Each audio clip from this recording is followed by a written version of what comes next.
Dober večer, cenjene gledalke, spoštovani gledalci. Moje ime je Aljuš Pertinač. Juncker ne šmirgle Cerarja, ta pa v jok in na drevo. Evropski komisiji se fučka za evropski pravni red in ne bo podprla naše tožbe proti Hrvaški. Premijer v odstopu, ki upravlja tekoče posle in je izgubil volitve, je zaskrbljen. Tako imenovana mednarodna pravna stroka pa mu daje prav. Vi pa gledate oddajo VV Faktor, resnica boli, komentarji še bolj. Danes bomo za vas komentirali. Delali bomo dlje za manj. OECD sporoča, ker se prebivalstvo hitro stara, bomo morali delati dlje za manj denarja. Kako se bo s tem spopadla mavrična anti-Janša koalicija? V zadnjem delu oddaje pa karta Balkana. Takole po novem izgleda zemljevid Balkana. Organizacija za ekonomsko sodelovanje in razvoj je spet prekinila tako imenovano ne talasaj podalpsko antireformno ekonomsko idilo. Kaj nam sporočajo tuji analitiki in kako se bo s tem spopadla morebitna vlada Marjana Šarca, se bomo pogovarjali z Bojanom Požarjem in Markom Pavlišičem. Toplo pozdravljena. Živo. Zdaj, fanta, preden gremo na glavno temo, Marko, ti si pronicljivo tweetno včeraj, ne? Če Cerar ne bi odstopil februarja, bi lahko zdaj odstopil zaradi arbitražne odločitve Evropske komisije. In tukaj je bila zdaj eno zanimiv precedens, da bi premijer v odstopu odstopil še enkrat, kar bi bilo vsekakor zanimivo videti. Misliš, da bi dvakrat v bistvu postavil svetovni rekord na nek način, ne? Ja. Najprej odstopiš, pa se poteguješ za isto funkcijo, potem pač pogoriš na volitvah, potem pa odstopiš še enkrat, ne? Pa tukaj moramo povedati še eno zadevo, da on je odstopil zato, ker se nekako ni razumel za svojimi partnerji koalicijskimi, ampak zdaj se že aktivno spet pogovarja s temi istimi ljudmi, kako bi on prevzel funkcijo predsednika državnega zbora in nadaljeval na nek način svoj mandat. Tako da, ne vem, mačka ima 9 življenj, Cerar pa zgleda, da bi jih tudi rad imel več, ne. No, dobro, počakamo pa, da vidimo, kako se bo to obrestovalo.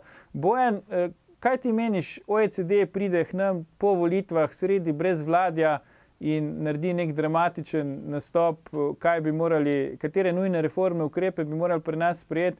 A misliš, da oni verjamejo, da se bo to kaj prijelo, te, ki sestavljajo zdaj trenutno prihodnje koalicije, ali imajo pač sam slab občutek za timing?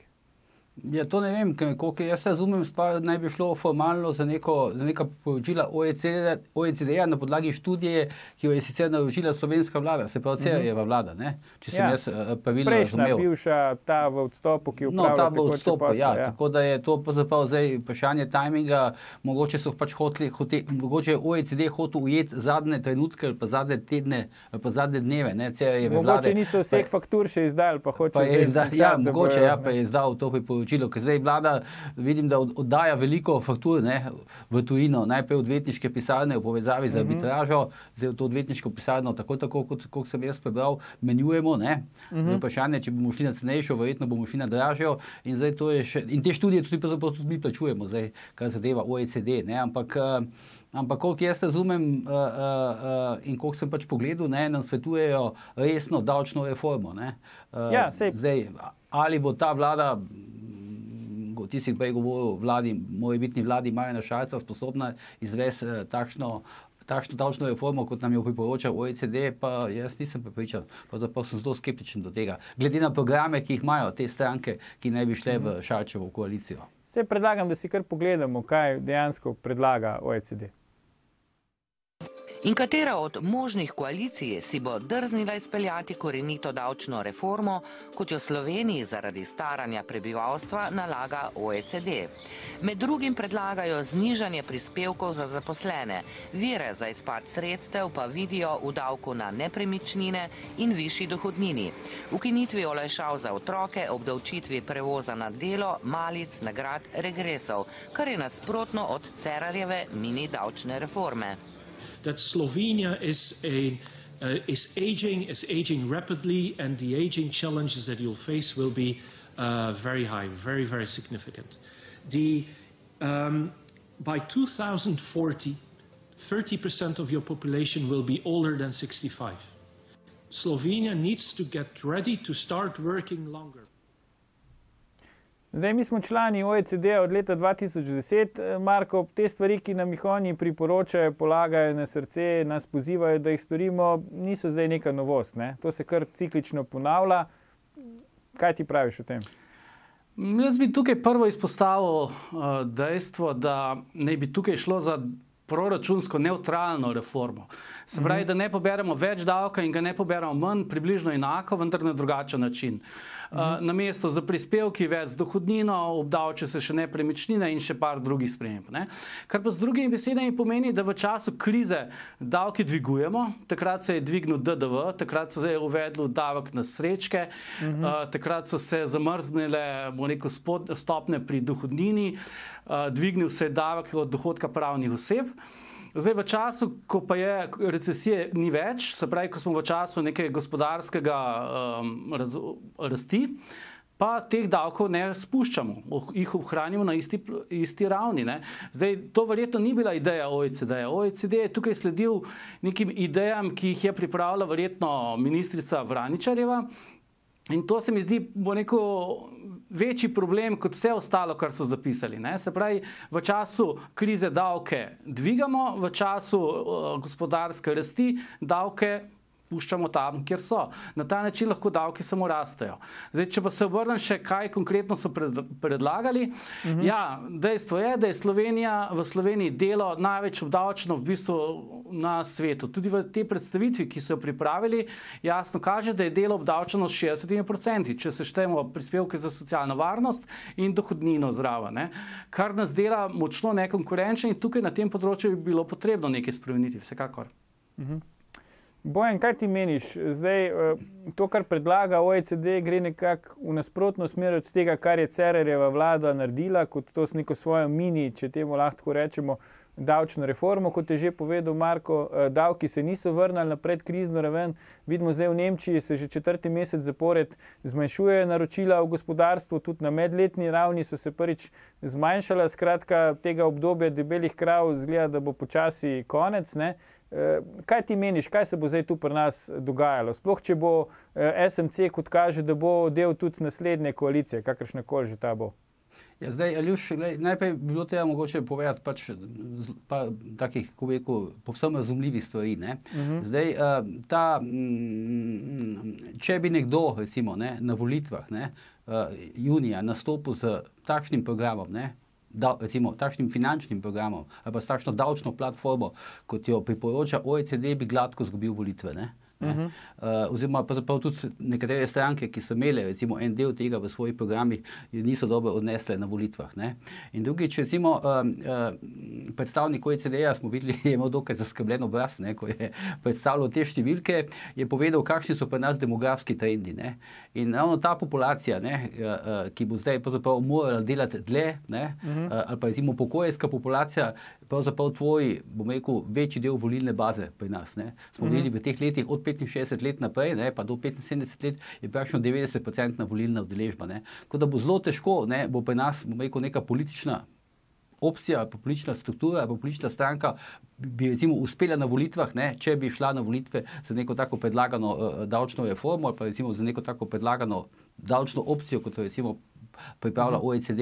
Tako da zdaj jaz recimo, ko sem prebral programe političnih strank, recimo teh 6, ki so zdaj v neki, bom rekel, situaciji, da recimo postanejo neka levo-sredinska koalicija, pri čemer je zdaj že praktično jasno, da tukaj zdaj ne bo Nove Slovenije, si ne znam predstavljati, kaj se bo pravzaprav dogajalo na davčnem področju. Ker nihče od teh strank tako rekoč nima tega v načrtu, kar predlaga OECD. Ja, zdaj, Čeprav je sicer res, da nekateri zdaj po volitvah, recimo videl sem danes tvite Zdravka Počivalška, še vedno ministra za gospodarstvo in hkrati poslanca SMC, ki zdaj govori o nekih strukturnih reformah, ki naj bi jih izvedla nova vlada, ampak jaz dejansko, če bo Levica prispevala ključne glasove k tej levo-sredinski koaliciji, levo-sredinski vladi ni nobenih možnosti, da bi izvedli niti minimum teh priporočil, ki jih zdaj tukaj izvaja OECD. Tako da jaz ne vem, kaj se bo pravzaprav dogajalo. Lahko samo pa nekako upamo, pa držimo pesti, da se obdobje debelih krav še ne bo tako hitro končalo.